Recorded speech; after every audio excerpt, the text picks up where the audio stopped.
안녕하세요. 행운파파입니다. 여러분, 드디어 운명의 날이 밝았습니다. 지금 이 시각 전 세계 모든 이목은 중동의 아부다비 그 차가운 협상 테이블에 쏠리고 있습니다. 4년 가까이 이어온 이 잔혹한 전쟁을 끝내기 위해 우크라이나와 러시아 그리고 미국이 드디어 한자리에 모인 건데 오늘 이 회담 분위기가 평소와는 완전히 다릅니다. 불과 며칠 전까지만 해도 영토 양보는 절대 없다며 기세등등하게 버티던 푸틴이 왜 갑자기 고개 숙이고 협상 테이블에 앉은 걸까요? 단순히 트럼프의 말 한마디에 겁을 먹은 걸까요? 아닙니다. 푸틴의 등 뒤에는 지금 인도라는 거대한 낭떠러지가 생겼기 때문입니다. 사실 이번 회담은 이미 예고된 일정이었지만 트럼프 대통령이 회담장 문을 열기 딱 하루 전인 2월 2일 밤 푸틴에게 가장 치명적인 인도 관세 18%라는 독이 든 성배를 줬습니다. 여러분, 어제 오늘 확정된 트럼프와 모디 총리의 합의 내용을 보세요. 인도는 러시아 기름을 오늘부터 완전히 끊기로 했고 트럼프는 그 대가로 인도가 맡고 있던 50%라는 살인적인 관세를 즉시 18%로 낮추기로 했습니다. 50%에서 18%입니다. 이건 단순한 할인이 아니라 트럼프가 인도라는 거대한 체스판의 말을 통째로 러시아 진영에서 미국 진영으로 옮겨온 사건인데 기름을 팔아 매달 수조 원의 현찰을 챙겨주던 인도라는 큰손이 사라지자 푸틴은 이제 전쟁을 지속할 동력 자체를 잃은 겁니다. 결국 지금 이 시각 열리고 있는 휴전 회담은 푸틴에게 선택이 아니라 생존에 가깝습니다. 돈줄이 완벽하게 차단된 상태에서 트럼프를 마주해야 하니까요. 그런데 여기서 주목해야 하는 점은 따로 있습니다. 인도의 모디 총리는 왜 하필 이 중요한 회담 직전에 푸틴의 손을 놓아버린 걸까요? 단순히 관세 때문이었을까요? 거기에는 인도가 가진 속사정이 있습니다.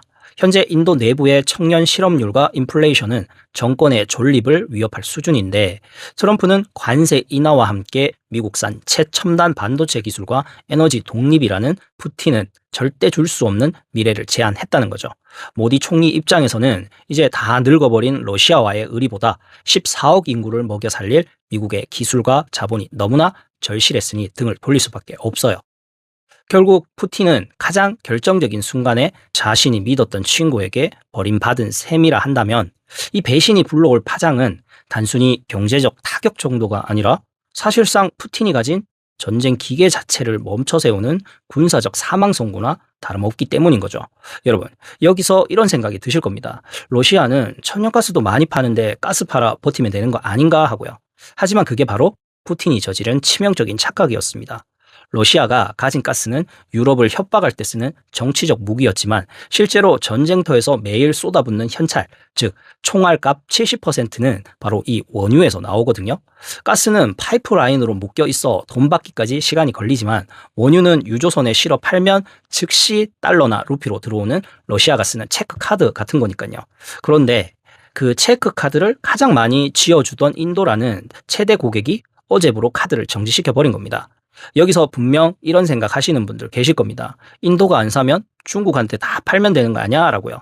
하지만 그게 말처럼 쉽지 않은 아주 현실적인 이유가 있는데 우선 물리적인 한계가 너무나 명확합니다. 러시아에서 중국으로 향하는 가스관, 시베리아 힘은 이미 보낼 수 있는 양이 꽉 찬 풀 가동 상태라 인도에 팔던 그 엄청난 물량을 당장 중국으로 돌릴 파이프라인 자체가 없다는 게 첫 번째 문제인 거죠. 게다가 지금 중국 항구 앞바다를 한번 보세요. 내리지 못한 원유 유조선들이 줄을 서서 항구 정체 현상까지 벌어지고 있다 한다면 이건 중국의 저장 탱크들이 이미 포화 상태라 더 이상 기름을 담을 그릇 자체가 부족하다는 증거거든요. 실제로 중국은 이미 13억 배럴이 넘는 사상 최대치의 비축유를 쌓아둔 상태라 이제 사고 싶어도 보관할 데가 없어서 손사래를 치고 있는 상황입니다. 결국 중국도 자기 집 마당에 기름이 넘칠 위험을 감수하며 푸틴의 총알값을 무한정 대줄 수는 없는 노릇인데 지난 4년 동안 푸틴이 이 전쟁터에 쏟아부은 돈이 무려 800조 원을 넘어섰는데 대한민국이 1년 동안 쓰는 전체 예산이 600조 원대인 걸 생각하면 나라 하나를 통째로 1년 넘게 운영할 돈보다 훨씬 많은 현금을 전장에서 불태워버린 셈입니다. 지금 이 순간에도 러시아는 1시간에 250억, 하루에 무려 6천억 원씩 전쟁터에 뿌리고 있습니다. 매일 아침 눈 뜰 때마다 중견기업 수십 개가 전장에서 폭발하는 꼴인데 실제로 며칠 전인 1월 22일 러시아 재무부는 부족한 예산을 메우려고 비축해둔 금과 외화 3조 원어치를 긴급하게 시장에 내다 팔았습니다. 푸틴이 에너지 무기화를 위해 가스 밸브를 치고 흔들던 오만이 이제는 완벽한 독이 되어 돌아온 거죠. 며칠 전인 1월 26일 이유는 2027년 러시아 가스 영구 퇴출 법안을 최종 승인하며 푸틴이 보인 뒤통수를 제대로 때렸습니다. 무기인 줄 알고 휘둘렀던 가스관이 알고 보니 자기 목을 조르는 밧줄이 되어버린 건데 그 냉혹한 현실은 지금 우리 대한민국 자산 시장까지 통째로 뒤흔들고 있습니다. 여러분, 지금 인도가 받은 18%라는 관세율을 보면서 우리도 저렇게 깎아주겠지라고 낙관하고 계신가요? 트럼프 대통령은 인도가 받은 관세를 수직으로 깎아준 바로 그날 우리 한국을 향해서는 자동차와 모든 품목에 25%라는 관세 폭탄을 매기겠다고 위협 수위를 높였습니다. 며칠 전인 1월 26일 트럼프 대통령은 본인이 쓰는 SNS를 통해 한국 국회가 역사적인 무역 합의를 입법화하지 않고 있다며 아주 노골적으로 불만을 터뜨린 거죠. 인도는 50%에서 18%로 특혜를 누리는데 우리는 15%에서 25%로 수직 상승할 위기에 처한 겁니다. 답은 간단합니다. 인도는 러시아가 가진 푸틴 생명줄을 끊고 미국산 에너지를 우리 돈 약 726조 원치나 사주겠다는 확실한 도장을 찍었습니다. 트럼프가 가진 수건 사업이자 무려 60조 원이 투입되는 알래스카 LNG 프로젝트 큰손으로 강제 등판한 건데 미국산 가스, 인도가 원래 쓰던 것보다 훨씬 비싼데도 왜 사는 걸까요? 그래야 관세를 깎아주니까요. 이건 전형적인 끼어 팔기이자 트럼프가 보여주는 바가지 상술인 겁니다. 이 바가지 상술을 보면서도 인도가 고개를 숙이는 건 트럼프의 거래 목록에서 이름이 빠지는 게 당장의 명분보다 훨씬 중요했기 때문이겠죠. 반면 우리 한국은 어떻습니까? 트럼프와 약속했던 대미투자 특별법이 현재 우리 국회에서 2달째 잠자고 있습니다. 우리 정치권이 국내 사정을 이유로 머뭇거리는 사이 트럼프의 눈에는 우리가 간을 보며 약속을 지키지 않는 기회주의자로 보이고 있는 겁니다. 결국 트럼프는 지금 우리에게 인도의 사례를 보여주며 인도처럼 확실하게 내 비싼 가스 사주고 내 적을 배신해라. 그렇지 않으면 동맹이라도 가차 없다는 무언의 시위를 하고 있는 것과 같습니다. 인도는 트럼프의 손을 잡고 700조 원이 넘는 실리를 챙겨갔지만 우리 한국은 러시아와의 관계도 미국의 비위도 맞추지 못하는 샌드위치 신세가 되어버렸죠. 결국 오늘 아부다비에서 열리는 휴전회담이 성공적으로 마무리가 된다면 전 세계의 평화가 오는 날이 아니라 트럼프가 설계한 관세 지배의 시대가 본격적으로 개막하는 날이 될 겁니다. 인도는 그 질서의 첫 번째 수혜자가 되고 우리는 첫 번째 타깃이 되어버리는 거죠. 그렇다면 이제 우리가 마주할 진짜 냉혹한 비즈니스는 무엇일까요? 바로 아부다비 협상 테이블 위에 놓인 영토 권리증 거래입니다. 여러분, 휴전이 된다고 해서 러시아가 우크라이나의 재건 비용을 기분 좋게 내놓을까요? 절대 그럴 리가 없겠죠. 푸틴의 계산은 이미 끝났습니다. 우리가 점령한 돈바스 땅은 이제 우리 거니까 우리가 고칠게. 대신 나머지 우크라이나 땅 복구비는 서방 너희들이 알아서 해 라는 식이 될 수 있겠죠. 하지만 여기서 소름 돋는 반전이 하나 더 있습니다. 바로 크림반도 협상 카드입니다. 12년 전인 2014년에 뺏긴 땅을 두고 이제 와서 무슨 협상이냐고요? 지금까지 러시아가 남의 집 안방을 강제로 차지한 무단 침입 상태였다면 이제 트럼프는 그 안방을 아예 푸틴 이름으로 정식 등기를 쳐주겠다며 유혹하고 있습니다. 12년 동안의 불법 점령을 국제법적으로 합법이라 세탁해 주겠다는 건데 이건 푸틴에게 가문의 영광이자 이번 전쟁의 최대 전리품이 될 겁니다. 당연히 트럼프가 이 등기 서류를 공짜로 줄 리는 없죠. 트럼프는 현재 미국과 유럽에 묶여있는 러시아의 비상금 무려 3천억 달러, 우리 돈으로 400조 원에 달하는 동결 자산을 인질로 잡고 있습니다. 트럼프 계획은 명확합니다. 이 돈 중 약 2천억 달러를 미국 금융사들이 주도하는 우크라이나 재건 투자 기금으로 강제 전환하는 겁니다. 한마디로 영토를 인정받고 싶으면 네 돈으로 우리 기업들이 우크라이나 고치게 해. 우리 돈 안 써. 라며 푸틴의 지갑을 털어 미국 월가의 배를 불리는 완벽한 시나리오를 짜놓은 겁니다. 결국 이번 휴전은 정의가 아니라 철저하게 계산된 비즈니스 평화입니다.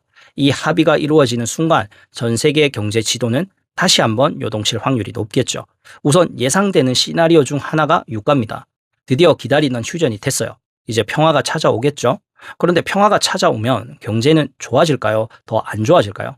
상식적으로는 당연히 좋아져야 맞지만 이번만큼은 그 상식이 통하지 않을 것 같습니다. 그 중심에 바로 유가라는 시한폭탄이 있기 때문입니다. 우선 휴전이 성사되면 러시아는 전시체제에서 정상 경제체제로 돌아가야 합니다. 문제는 지난 4년 동안 전장에 쏟아부은 800조 원이 넘는 전쟁 비용입니다. 국가 창고는 비었고 이제부터 전사자 보상금과 무너진 인프라를 복구해야 하는 어마어마한 총구서가 날아올 텐데 이 돈을 어디서 구할까요? 결국 믿을 건 기름밖에 없습니다. 그런데 여기서 러시아의 진짜 비극이 시작됩니다. 보통 물건이 안 팔리면 공장을 멈추면 되죠. 하지만 러시아의 시베리아 유전은 다릅니다. 추운 날씨 때문에 한번 가동을 멈추면 유전 자체가 얼어붙어 영구 폐쇄될 위험이 큽니다. 즉, 안 팔려도 무조건 기름을 뽑아내야 하는 구조라는 겁니다. 사줄 사람은 없는데 기름은 계속 쏟아져 나오고 당장 복구비로 쓸 현찰은 급합니다. 결국 푸틴은 유전을 살리기 위해서라도 국제시장에 러시아산 원유를 눈물의 땡처리 수준으로 던질 수밖에 없는 외통수에 걸린 셈입니다. 여기에 트럼프 대통령은 이 기회를 절대 놓치지 않을 겁니다.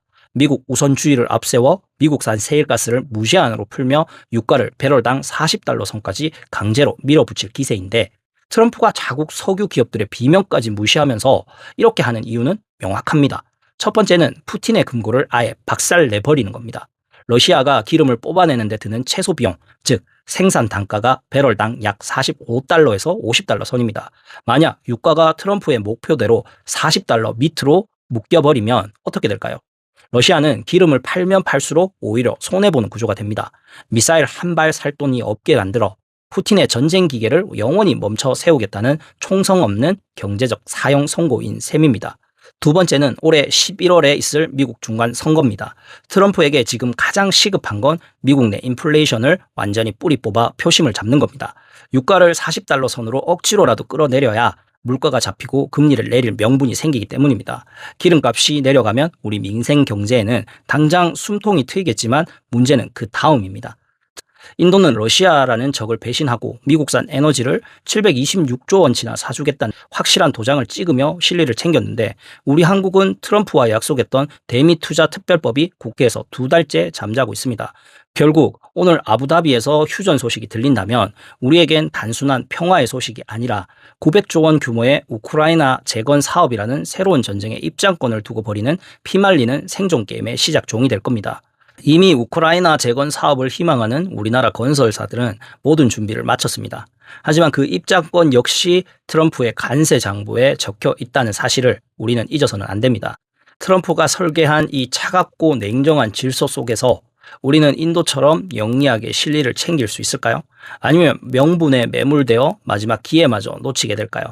오늘 준비한 소식은 여기까지입니다. 트럼프의 이 거대한 설계 속에서 여러분은 어떤 선택을 하시겠습니까? 여러분의 생각은 어떠신지 댓글로 자유롭게 의견 남겨주시고 구독과 좋아요로 응원해주세요.